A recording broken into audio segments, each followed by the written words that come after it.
but very quickly. So are you apologizing on behalf of the party? Are you apologizing on behalf of the NDC? I think that all of us, that should be the approach, when we get the opportunity to speak to the Ghanaian people, who are looking up to us as a government in waiting, as an alternative, government, who want us to focus on the things that matter to them, because people are really suffering.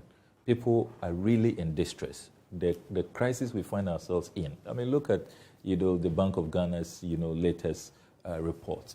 Look at where the public debt is, about 575 billion, more than 100% of GDP.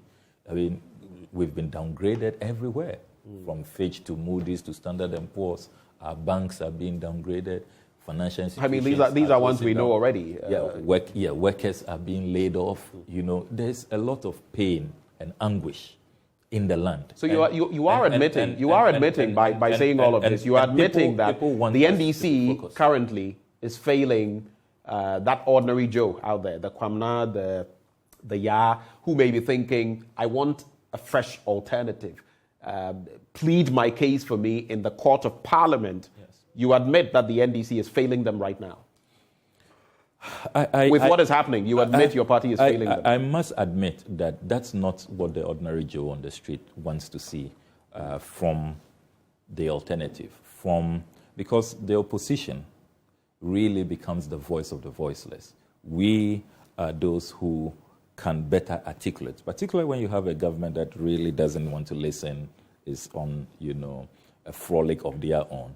So I must concede that it's a needless distraction. It's a needless distraction because the number of petitions we have received. I personally received a petition not too long ago from NAPCO workers who say that since they've been home, since the program was cancelled, their arrears, 9 months plus some of them 3 months, 4 months, 5 months, during the period they were working, have not been paid. And you go through the 2023 budget, there is no allocation for those arrears to be settled. So all of these people, school feeding caterers, have petitioned us that they are not being paid. CHAS is up in arms. There's no funds for feeding, in our schools. These are the matters that, are of utmost importance to our people. And those are the things they want to hear us articulate.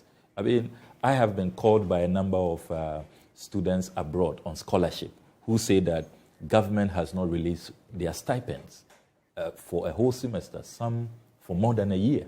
So when you have these very, very, very crucial matters, the last thing all of these people who are petitioning you, who are calling you to speak for them, to intervene on their behalf, to hold ministers to parliament and hold them accountable, they don't want to see that, you don't even have time to consider their petitions, to speak on their behalf, and that you are rather engaged in this, internal tussles over leadership.